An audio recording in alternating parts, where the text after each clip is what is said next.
Julia Helfman, a Shirat HaYam member, and my mom, is a lifelong advocate and activist for many liberal causes, including gay rights, underserved teen populations, reproductive rights, and much, much more.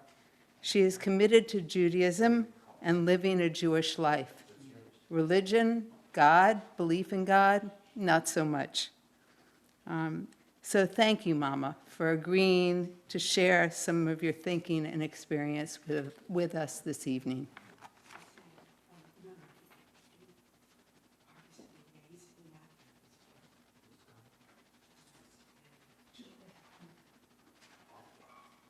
You'll have to unmute, Momma.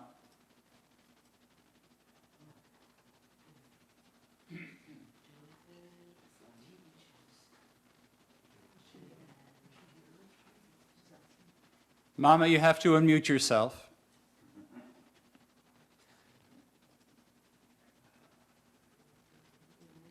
No, we're not hearing you.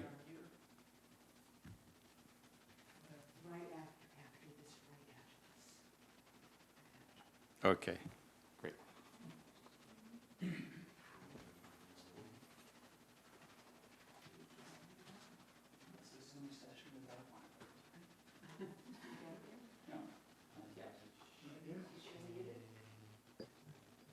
There. We're good there, I think. No? Not sure that's it. Almost. Click on the three dots in the upper right-hand corner. Click on the three dots in the upper right-hand corner.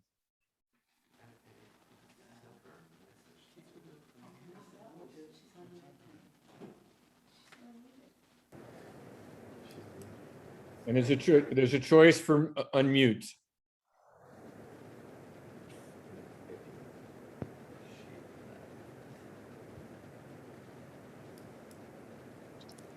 Do you see where that mute button is? If you, with the little microphone?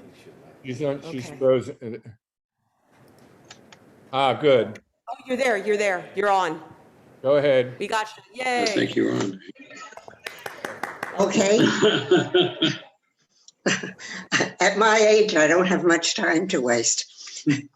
Ellie, thank you so much for the introduction. I have always been known as an unbeliever in a higher power, but not an unbeliever in Judaism. And if that seems like a contradiction, let me try to explain. I was fortunate enough to know both sets of my grandparents. They were Orthodox Jews, and I enjoyed spending time at their homes, celebrating holidays with them, and learning from them and with them. At some age, I felt, I'm hearing something, a background. Are you hearing a background something with me? No, you're good. You're good. Okay. Continue. At some point, I became an unbeliever. And then after meeting Joel and marrying him, actually right before marrying him, Joel said to me, "Of course, you'll have to keep kosher." And I said to him, "Why on earth would I want to do that?" And he said, "So that my father can come visit us out of town, eat at our table, and enjoy visiting with us." And I said to Joel immediately, knowing full well what keeping kosher meant, I certainly would not be discourteous to any family member, any friend, and then I thought, any stranger. And so, for over 70 years of marriage, I have kept kosher. And I benefited from it. But I've still been a non-believer in a higher power. Then why keep kosher besides courtesy? Well, it's been a benefit to me. And someone said, and I wrote a note as he was speaking, the impact laws can have I never realized the impact that keeping kosher and following other laws, such as always joining a synagogue in the 11 cities we've lived, immediately joining a synagogue, never dropping my children off at synagogue, but always sitting with them on Saturday mornings during services. Talking about Judaism, celebrating Friday night Shabbos, never having a child go to a prom on Friday night because it was sacrosanct, to be at home on Shabbat, sharing it with the family. It was a family thing and a Jewish thing to do. And the kids always knew that they were Jewish and why they were Jewish and the benefits of being Jewish. As an adult, I love going to synagogue. I know the prayers are not really applicable to me, but Avinu, when you talk about God, is sort of comforting, even though I'm not a believer. I can't explain it. I love the melodies. I love the prayers. I love the culture. I'm not a Jew because of the diet, like some Jews claim eating bagels because you're Jewish. No, I'm a Jew because of action. I believe as a Jew, it is important to work for Tikkun Olam in any small or big way we possibly can.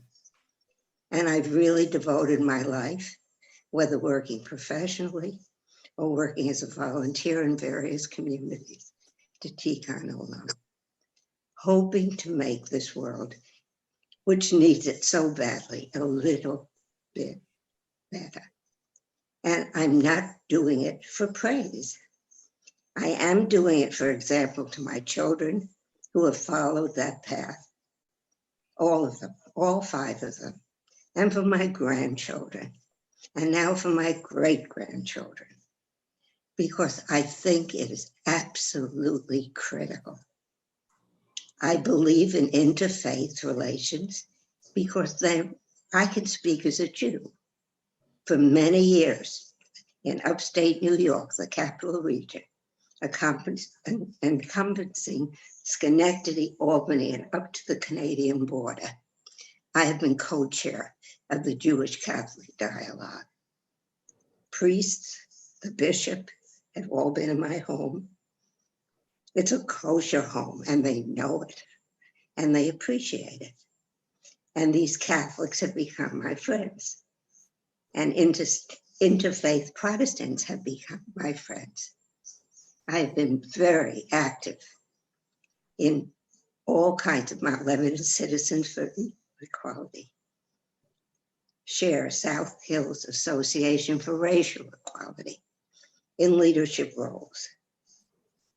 I've formed organizations that help people understand what it's like to be in need and how you can be helpful by finding out what the people in need and want, and not telling them what they need. I've joined all kinds of organizations and supported them who fight injustice. Injustice against Jews, for separation of church and state, those are my organizations. Planned Parenthood, League of Women Voters. I've served on 4 federation boards in different communities, headed adult education at 2 different synagogues, first in sisterhood and then on the board of the synagogues. I've marched. I organized part of Pittsburgh against the Vietnam War. I've lived my life hoping that my children will grow to understand that to be Jewish is something that's all encompassing. It's part of a heritage. It's part of a survivor people. And it's important that we treasure that kind of heritage. So many people have died only because they're Jewish. And whether they say they're Jewish or don't act Jewishly, they're marked as Jews. I think it's important to be marked as a Jew who has action and cares for humanity. This is my Jewishness, and I love it. And when a Jew wins an award, I fail. And when a Jew does a despicable thing, I shudder and cry. We are a wonderful people, and I'm not needed. I'm not needed, although I respect those who not only need but want and make that leap of faith to have a higher power. For me, it's not faith. It's not a leap of faith. It's a call to and a response to action. And I love being part of this synagogue.